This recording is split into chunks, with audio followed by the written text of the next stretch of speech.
banamikili.skyblock.com. Na bafan tout, il y a la richesse dans la narration, voilà la petite nombre respect. Na bafan nanga nyonso tout, banamikili.skyblock.com. Peu importe le titre, ce qui compte, c'est le contenu. Peu importe le nom que vous lui donnerez, mais ils signeront un document.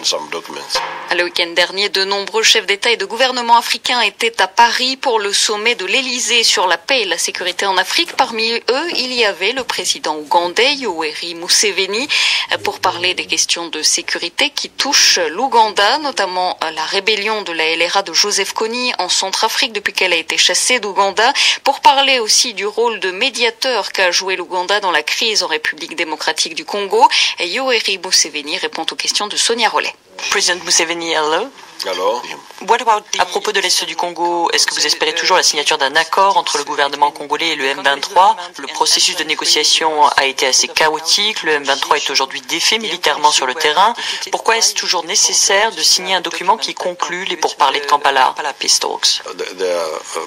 y a des questions politiques et sociales qu'il faut résoudre pour stabiliser la situation dans leur pays. Donc un accord sera signé.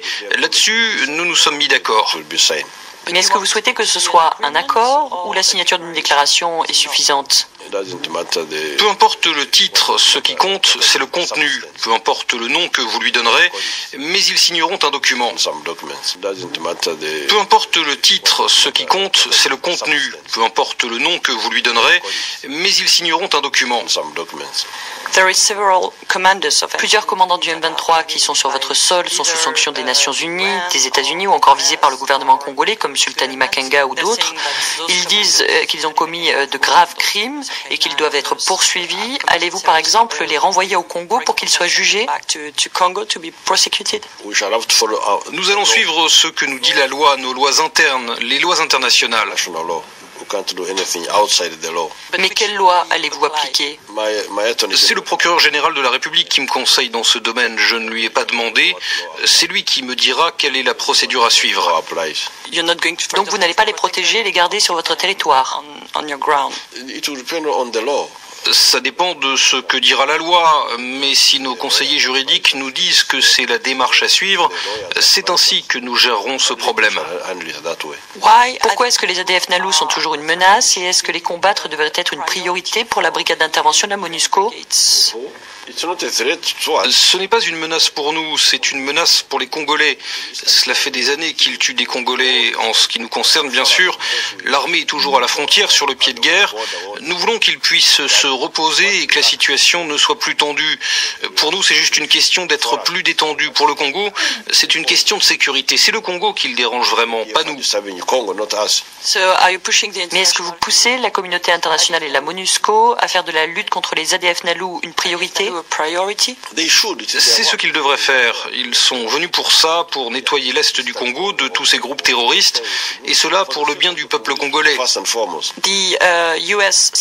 L'envoyé spécial des États-Unis pour les Grands Lacs plaide pour un dialogue régional entre l'Ouganda, le Rwanda, le Congo, le Burundi et peut-être la Tanzanie. Est-ce que vous pensez que c'est une bonne solution pour résoudre les problèmes des Grands Lacs? Il m'en a parlé, mais je n'ai pas encore eu le temps de me faire une opinion. Laissez-moi y penser et je vous donnerai ma réponse. Cela fait plus de 20 ans qu'il y a des conflits dans la région. Qu'est-ce qui devrait être fait pour les résoudre et pour faire que les pays de la région se fassent confiance? Ce n'est pas un problème de confiance entre les pays de la région, c'est un problème d'idéologie. Il faut que chacun de ses dirigeants ait une vision claire de la manière dont il faut unir sa population. Il faut être nationaliste, contre le sectarisme, de manière à ce qu'au sein de chacune de ces populations, les gens se considèrent comme des frères et sœurs. Une fois que ça s'est fait, tout devient plus facile. Je crois vraiment que le problème est surtout idéologique. Les gens se trompent sur la définition même de leurs problèmes, et c'est comme ça qu'on se retrouve avec ces conflits sans fin. Mais par exemple, le gouvernement congolais ne vous faisait pas complètement confiance pour assurer la médiation avec le M23. Il considérait que vous étiez partial et même que vous souteniez la rébellion. Et ça, c'est un problème de confiance. of trust. Nous avons récupéré toutes les armes que les rebelles ont utilisées. On va savoir d'où elles viennent. Si elles venaient d'Ouganda, ça va se savoir. Et deuxièmement, si ces rebelles étaient vraiment soutenus par l'Ouganda, ils auraient un problème beaucoup plus sérieux que ce qu'ils sont aujourd'hui. President Museveni, thank you. Thank you.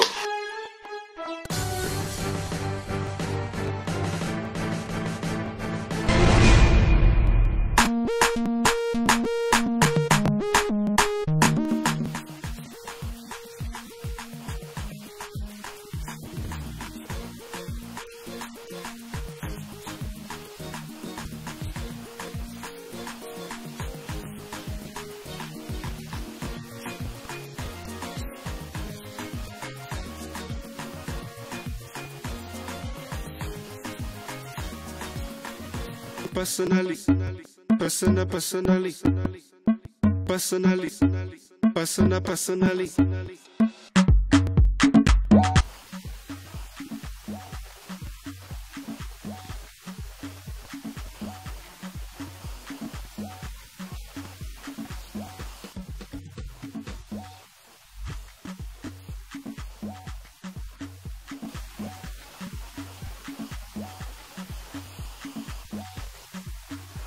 Esprit Voyageur, une agence de transport de personnes. Esprit Voyageur pour tous vos déplacements professionnels, personnels, seuls ou en famille, avec des horaires précis. Esprit Voyageur est là pour vous servir. Esprit Voyageur, partons ensemble.